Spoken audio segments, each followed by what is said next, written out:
Hello everyone, welcome back to our channel மாணவன் ஆசிரியர். இந்த இடம்லாம் இப்போ என்ன டேட் பார்க்க போகிறோன்னு பார்த்தீங்கன்னா, அரையாண்டு பொதுத் தேர்வு டிசம்பர் 2024 11th ஸ்டாண்டர்ட் தமிழுக்கான கவர்மெண்ட்டோட அஃபிஷியல் ஒரிஜினல் கொஷின் பேப்பர் தான் பார்க்க போகிறோம். நீங்கள் எந்த டிஸ்ட்ரிக்டாக இருந்தாலும் சரி, 11th ஸ்டாண்டர்ட் ஸ்டூடெண்ட்ஸ் தமிழ் பொறுத்த வரைக்கும் இந்த கொஷின் பேப்பரில் கூடிய கொஷின் நல்லா படிச்சுக்கோங்க. இதிலேருந்து கொஷின்ஸ் எல்லாம் அப்படியே ரிப்பீட் ஆகும்.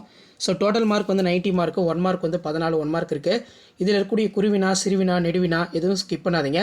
எல்லாத்தையும் நல்லா படிச்சுட்டு போங்க. ஸோ 2 மதிப்பெண் வினாக்கள் பொறுத்த வரைக்கும் இன மொழி நல்லா பார்த்து வச்சுக்கோங்க. மதினா நகரம் ஒரு மாளிகை நகரம் என்னும் கூட்டினை உறுதிப்படுத்துக.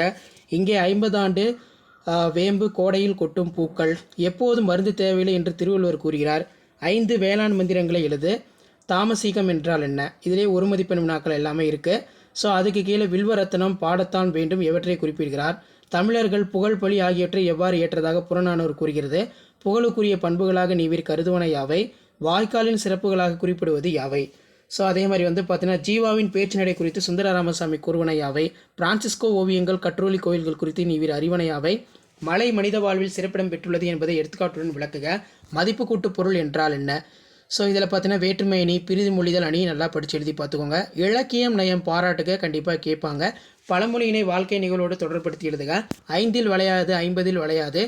அகத்தின் அழகு முகத்தில் தெரியும். ஸோ அதே மாதிரி கீழே வந்து பார்த்திங்கன்னா நமக்கு வினாக்கள் கொடுத்துருக்காங்க. இதில் நமக்கு ரொம்ப முக்கியங்கிறது 6 × 3 18.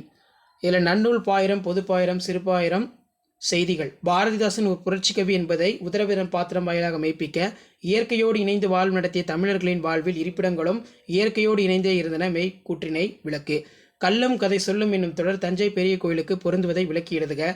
யானை டாக்டர் கதை வாயிலாக இயற்கை உயிரின பாதுகாப்பு ஆகியவை குறித்து நீவிர் அறிவன யாவை? பிம்பம் கதையின் வாயிலாக பிரபஞ்சம் தெளிவுபடுத்தும் மனித முகங்கள். மனப்பாட பாடல் கேட்கப்பட்டிருக்கு, நல்லா படிச்சுக்கோங்க. ஸோ இதுதான் வந்து பார்த்தீங்கன்னா 11ஆம் வகுப்பு அரையாண்டு பொதுத் தேர்வு டிசம்பர் 2024க்கான கவர்மெண்ட்டோட official original question paper. Video ஃப்ரெண்ட்ஸுக்கு ஃபார்வர்ட் பண்ணுங்கள். மாணவன் ஆசிரியர் யூடியூப் சேனல் சப்ஸ்கிரைப் பண்ணுங்கள். தேங்க்யூ.